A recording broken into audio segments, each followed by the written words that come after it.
G'day guys, welcome back to Shane's Shed. Today I'm going to be doing a 1 year review on the Falken Wildpeak AT3s.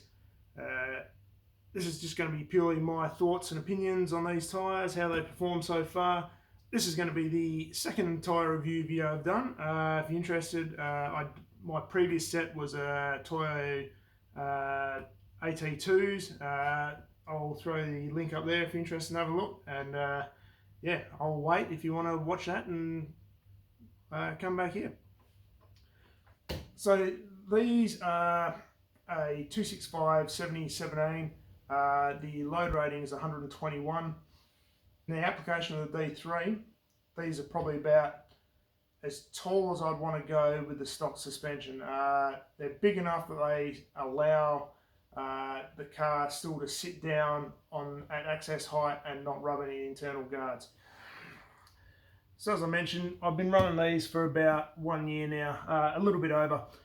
So all up, I've done just over 40,000 kilometres with these set of tyres.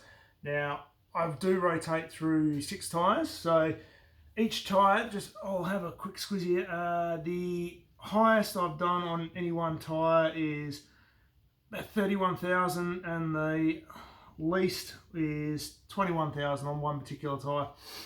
Each tyre works out to be on the car about 2/3 of the time that I own them. So last measurement with probably about an average of about 25,000 kilometres on the tyres. They started off with 13mm of tread depth. We're down to generally around 10 or 11 across the centres. I'm getting a little bit of extra wear on the inside edge. I've always sort of copped that with a disco, even with perfect wheel alignment. If you've got a D3 or 4 and you don't get that, then yeah, let us know. And but I always seem to cop that inside edge. Just the nature of it, I think. So far, these tyres have been basically faultless. I've had one puncture, and that was through the tread. It was a tech screw. I don't think any tyre on the market is going to withstand that unless it's a solid rubber tyre. So yeah, it's just one of those things, you get unlucky on the road and that's it. But yeah, no damage off road so far. So on bitumen, they've been really good. In the dry, I can't fault them. They're pretty much as good as the best all-terrain tyres that I've run. They stop really well, grip really well. Can't fault them at all. In the wet, this is one thing I've been really impressed with these. My last set of Toyos were terrible in the wet, so coming from those onto these has just been absolutely brilliant. Yeah, totally impressed with that aspect. A couple of days ago it was wet. I did notice maybe it was a particular bit of road, but it did slip a little. Like I said, it could have been that particular bit of road. I'll see how they go with any further wet weather, but so far they've still been pretty good. So off-road, I've been just as impressed with these as what I have been on the bitumen. I've done a Pilbara trip a couple of months ago with these.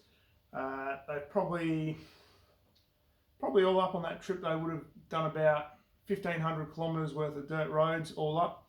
And as you can see, they've performed really well. There's very little chipping to the tread face. A little bit of sort of real minor cuts here and there, but certainly no major damage whatsoever. So quite happy on the gravel.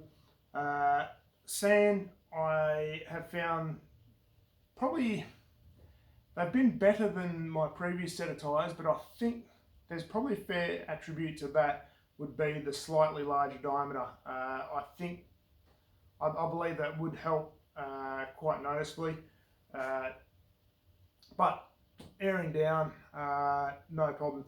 They do, compared to the previous Toyos I was running, the sidewalls do seem a lot stiffer. Like at 40 psi, fully loaded at the back on this. They still seem to sit up quite very well, whereas the Toyos, basically, they were starting to look flat with the load that I'm carrying. So yeah, they are a little stiffer.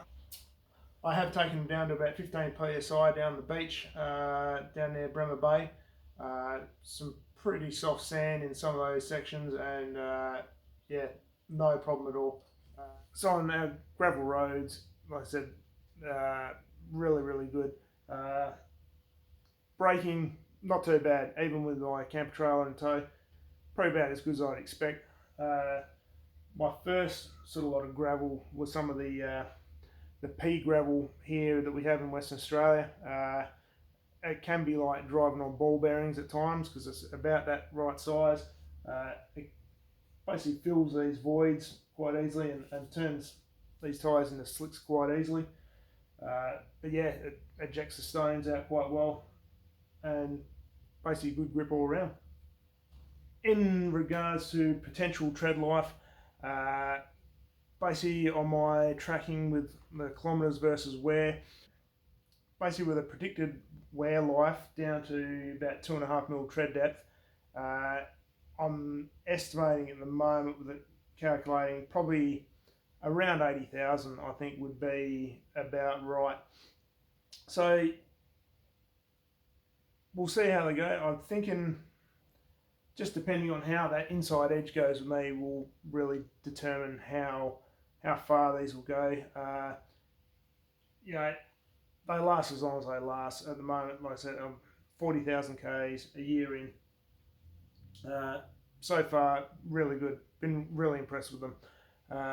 So at this stage, I'll probably be looking likely to get another set when these at the end of their life. So obviously this is the first review that I've done on these. I will obviously do another review when I come time to change these out. But in the meantime, thank you for watching. I hope this has been of some benefit to you. If you're considering buying these tyres, at this stage, I would highly recommend these tyres. I would get them again at this stage. I may choose to try something different next time, but I probably won't. I don't know. We'll see how we go. But for now, I'm happy. So until next time, I'll see you later. Thank you for watching. If you enjoyed this, don't forget to like and subscribe. Throw a comment below. Let me know your experiences with these tyres. I'd love to hear your feedback as well, if your thoughts basically replicate mine. So until then, guys, see you next time. Take care.